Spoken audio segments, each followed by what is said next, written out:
I wouldn't mind using my salary. He's been watchlisted all over the world. He can only run. They said there's no law in this country that we are following. Let all of us declare that we are a state of pariah. Everybody go and do what they like. Like I said, I don't mind the outcome of this case, but the right thing must be done.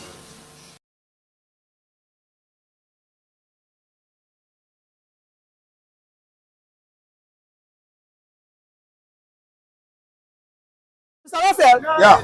EFCC will only arrest an Igbo man when they steal, but leave a northerner like Yaya Bello, who stole 80 billion.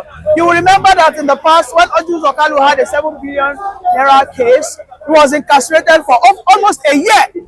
But yesterday, Yaya Bello, who allegedly stole 80 billion, even walked into the EFCC headquarters and come back free. He had a lunch Yes. with the chairman of EFCC and was allowed to go. What's the take? It is a common tradition in Nigeria to hold any Igbo man that has dipped his hands into public purse. Nigerian government will hold him, molest him, exploit him, insult him, persecute him, and finally what? Reprimanded him in the prison. Listen, let me just give you breakdown. Olisametu was accused of 400 million during the Jonathan regime. Immediately Buhari assumed office in 2015. Olisametu was arrested in the hospital where he was being treated of an ailment. They took Olisametu to prison. Olisametu served in jail until finally we don't know his whereabouts today. If Olisametu from Onitsha is dead, nobody could actually tell in Nigeria today. But we have seen Abacha family, Abacha wife, Abacha himself stolen in billions of hard currency, pounds, dollars. We can see Abacha families walking all over the street of of Kano State. We can see Mariama, the big madam, Abacha's wife, having a field day in Dubai, in Palestine, Lebanon, all over Europe. Abacha children, Abacha cousins, some of them I have two as my good friends. They are working freely in Lagos State. I could remember one is living at the railway state. I've worked for him before. Yes, free, because they are not Igbos. But if he is Igbo man, they will arrest him, molest him, and kick at him. Who are you? You are an Igbo.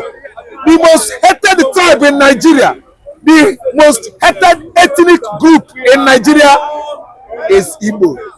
The Igbo ethnics. Listen and listen good.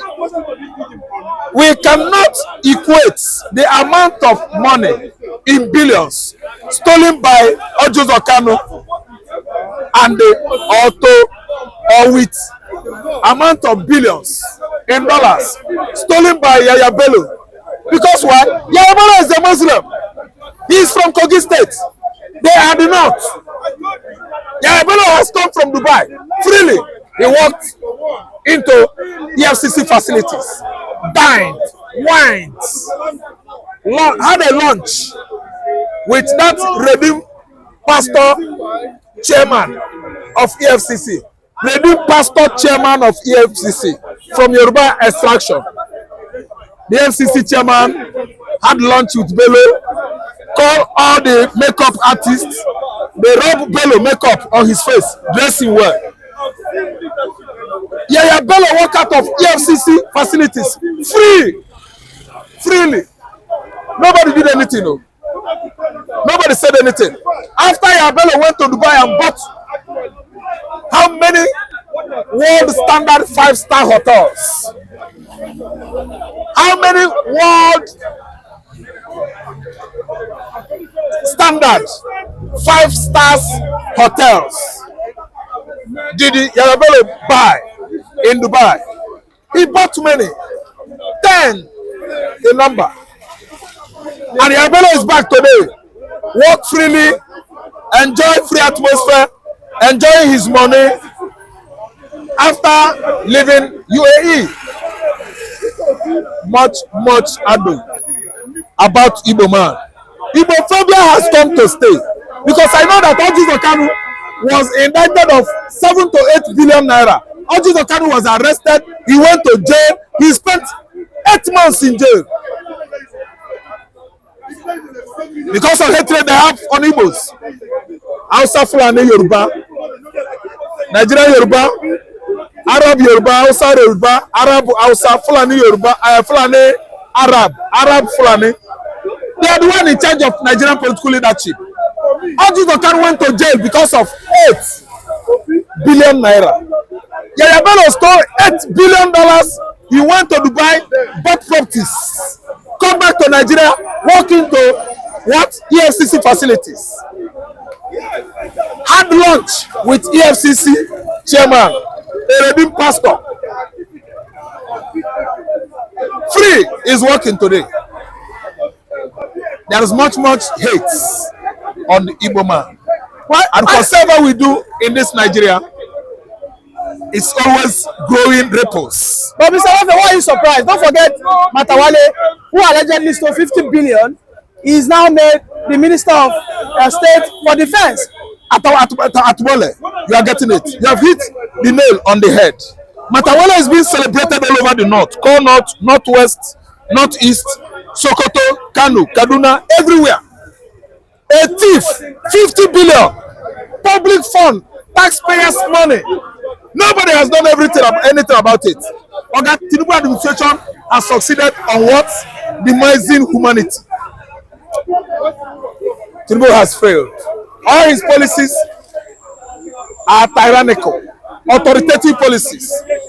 Tinubu is running a transactional government that is busy draining the purse, public purse, federal purse. The purses, the treasury bill of this country is going down because Tinubu administration is bent on Ghana must go agenda. If you have your way to Tinubu today, Ghana must go. You go and do what you want. What Tinubu wants, he will go with Ghana must go. Tinubu will give him Ghana must go. The money, our commonwealth, belongs to him and his children and his wife, Oluremi Tinubu, that has come to fabricate Nigerian unity with his Abada Adira. I want Igbo to come together. Let us move Nigeria forward. After he has given Igbo quick notice in Lagos, he was talking, Igbo will leave Lagos. Are you from Lagos? Oluremi Tinubu is not from Lagos. Oluremi Tinubu is from Delta. EJD Kobia. EJD Butelo Oluremi Tinubu from Delta State to Imo. And Igbo man come become his enemy because of jealousy. Jealousy go dey jealous of Igbo man. He go kill una one by one. Igbophobia. Igbophobia is a sickness causing feverish condition and typhoid. It must disalive all of you. Igbophobia is a sickness that is going to demise all our adversaries across Nigeria. Oluremi Tinubu. Yes, Matawale stole in billions. 50. Ojuzo Kanu stole only 7. They what? Jail Ojuzo Kanu. Only 71 is not up to 1 billion. Only 71 is 300 to 400 million. And it's an accusation. They put him in jail. Only 72 is from Onitsha. He went to jail. Igbo hate. I hate Igbo. They hate Igbo. They use it to sing. Oh, my Igbo not be good name. Namely not be good name. They are not giving us a befitting name. They give us hatred name, hate name. A name that label us what? Negative.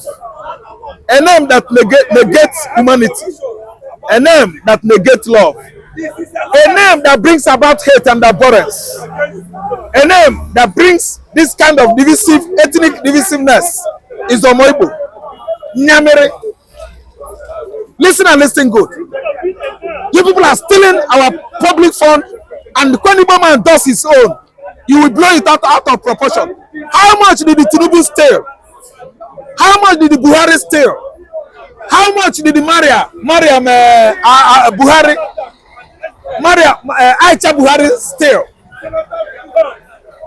How much did the Malami steal? How much did the El-Rufai steal? Who is talking about that? It was only Nnamdi Kanu in Kano, Nnamdi Kanu in Lagos, Nnamdi Kanu in Rivers State, Nnamdi Kanu in Borno State, Nnamdi Kanu. You people are the enemy of Igbos. Woo! Hatred. I don't know if you remember. Hatred. See, hatred. You hate Igbo man. Let me tell you. God will judge all of you one by one. Time shall come. If you see Igbo man, you will go and celebrate Igbo man. We will be very scarce very soon. Igbo man will be very, very difficult to see him. And all of you, by the grace of God, you will all become gate men on the land of Biafra. When you come to Biafra, we will give you gate man job, and we will be making your money. Well, thank you very much, Mr. Raphael, for that. Gate man. Thank you very much.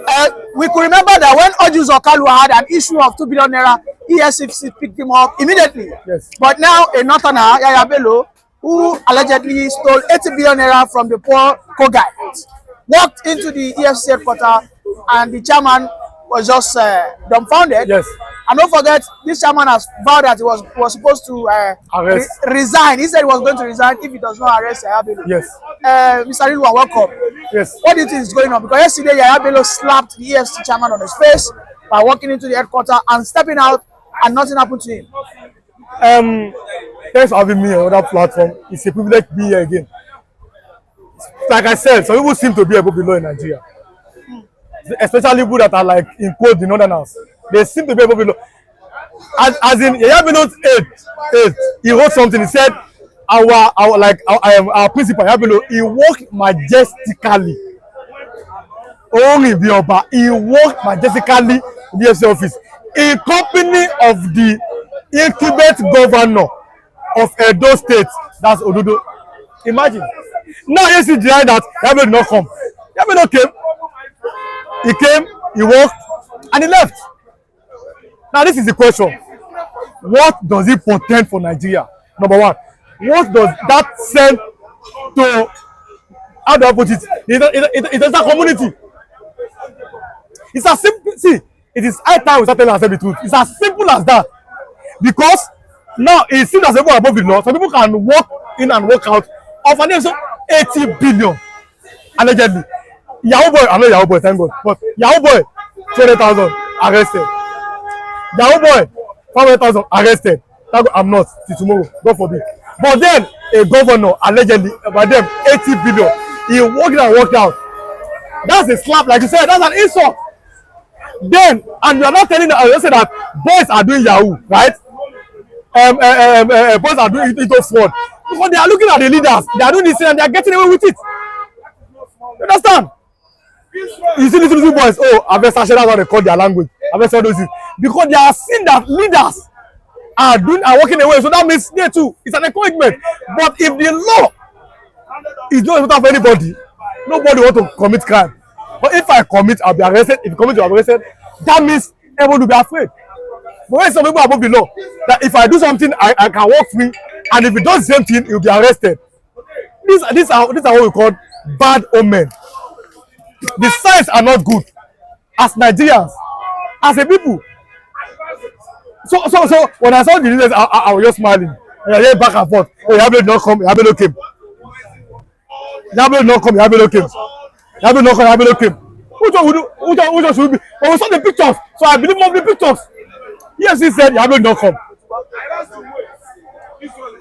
He said he came. I saw pictures. That means he was fully there. He was fully there. In company of a sitting governor of the state. What an insult! What a disgrace! What I put it. That's a very sad development. And we should have that guts, that mind, to tell ourselves the truth.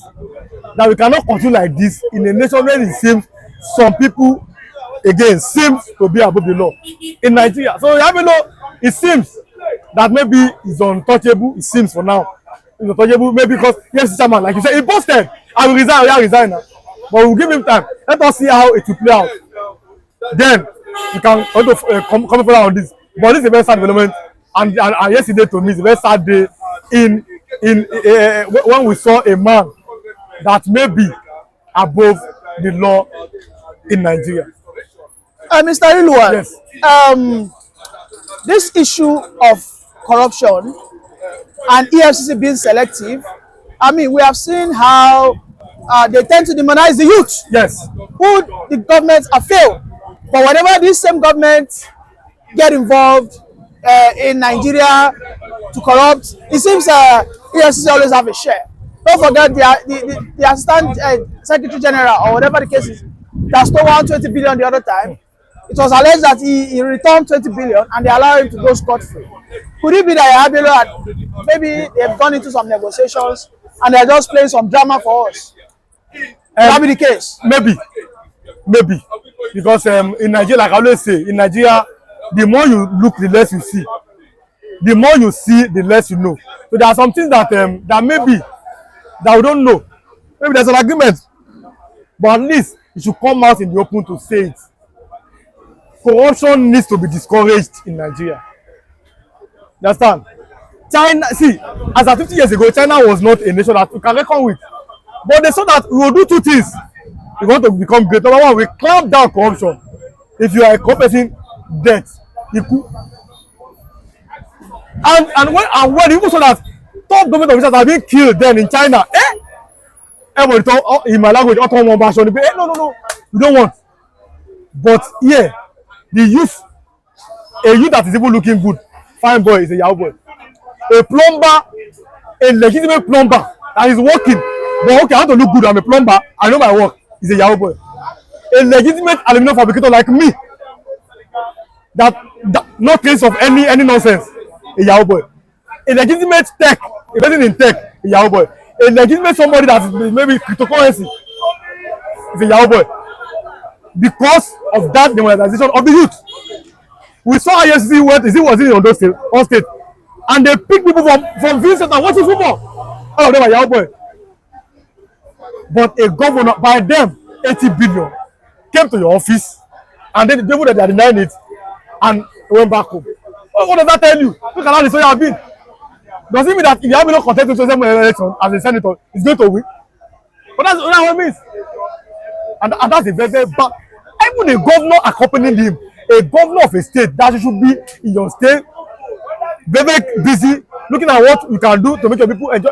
You followed your principle. So is the EFCC telling us that if a criminal walks into the Aso Villa, yes, or runs into the government house, yes, it simply means that that criminal will not be handled because it's between the vicinity of the governor or the president? Is that what EFCC is telling us? Yes, God bless you for that. Because that's what somebody said. That because he was accompanied by someone that has immunity, the governor has immunity, and they don't that time that when next he comes back, we want to see the governor coming back like like a normal person, not in a company.